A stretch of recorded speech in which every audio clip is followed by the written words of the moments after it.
भिखू के मन में यह सवाल बार बार गूंज रहा था कि आखिर उसे उन निशानों की पहचान कैसे हो गई। उसने अपने बचपन की यादों को खंगालना शुरू किया, लेकिन कोई साफ तस्वीर सामने नहीं आई। फिर एक दिन जब वो अपनी दुकान पर बैठा था, एक बूढ़ा आदमी दुकान पर आया।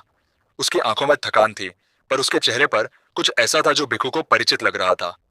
वो बूढ़ा आदमी बिना कुछ बोले चाय के लिए बैठा और एक पुरानी घिसी पिटी किताब निकालकर पढ़ने लगा। भिखू के मन में कुछ कौंधा। वह बूढ़े आदमी के पास गया और पूछा, आप कौन है और ये किताब क्या है? बूढ़ा आदमी मुस्कुराया और कहा, तुम्हें वो निशान पहचाने कैसे गए, ये जानना चाहते हो ना? भिखू चौंक गया। उसने पूछा, आपको कैसे पता? बूढ़ा आदमी धीरे से बोला, क्योंकि तुम्हारा अतीत वो नहीं है जो तुम समझते हो। कई साल पहले जब तुम छोटे थे, तुम्हारे पिता इस गांव के बहुत ही बुद्धिमान आदमी थे। वो एक गुप्त संगठन का हिस्सा थे जिसका काम देश के खजानों और महत्वपूर्ण धरोहरों की रक्षा करना था। लेकिन एक दिन तुम्हारे पिता एक मिशन पर गए और लौटकर कभी नहीं आए। वो निशान उसी संगठन के हैं। शायद वो इसलिए तुम्हें पहचाने लगे क्योंकि ये तुम्हारी विरासत है। भिखू यह सुनकर हक्का बक्का रह गया। उसने कभी अपने पिता के बारे में ज्यादा नहीं जाना था। उसकी मां ने उसे हमेशा यह बताया था कि उसके पिता एक साधारण व्यापारी थे जो किसी दुर्घटना में मारे गए। तो फिर मेरे पिता का क्या हुआ? भिखू ने घबराते हुए पूछा। बूढ़ा आदमी गंभीर हो गया। उसने कहा, तुम्हारे पिता एक खतरनाक मिशन पर थे जहां उन्हें गद्दारी का सामना करना पड़ा।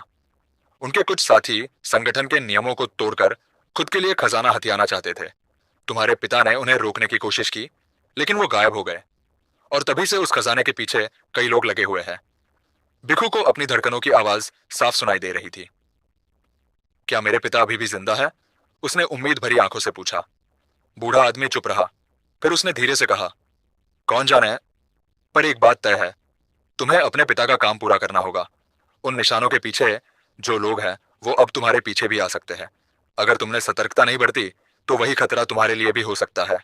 भिखू ने मन ही मन ठान लिया कि अब वह अपने पिता की गुमशुदगी और उस गुप्त संगठन के बारे में सच पता करके रहेगा। बूढ़े आदमी ने उसे एक कागज दिया जिस पर कुछ और निशान बने थे और एक पता लिखा था। यहां से तुम्हें और सुराग मिलेंगे, बूढ़ा बोला और फिर बिना कुछ कहे चला गया। रात को भिखू उस पते पर गया जो एक वीरान जगह पर था। वहां उसे एक पुराने मकान के तहखाने में कुछ गुप्त दस्तावेज मिले जिनमें उसके पिता और संगठन के बारे में पूरी जानकारी थी। दस्तावेजों में यह भी लिखा था कि उसके पिता ने खजाने का एक हिस्सा छुपा दिया था ताकि वो गलत हाथों में ना जाए। लेकिन तभी अचानक तहखाने का दरवाजा जोर से बंद हो गया और भिखू ने महसूस किया कि वो जाल में फंस चुका है। आगे क्या हुआ जानने के लिए बने रहे कहानी के साथ अगले भाग में।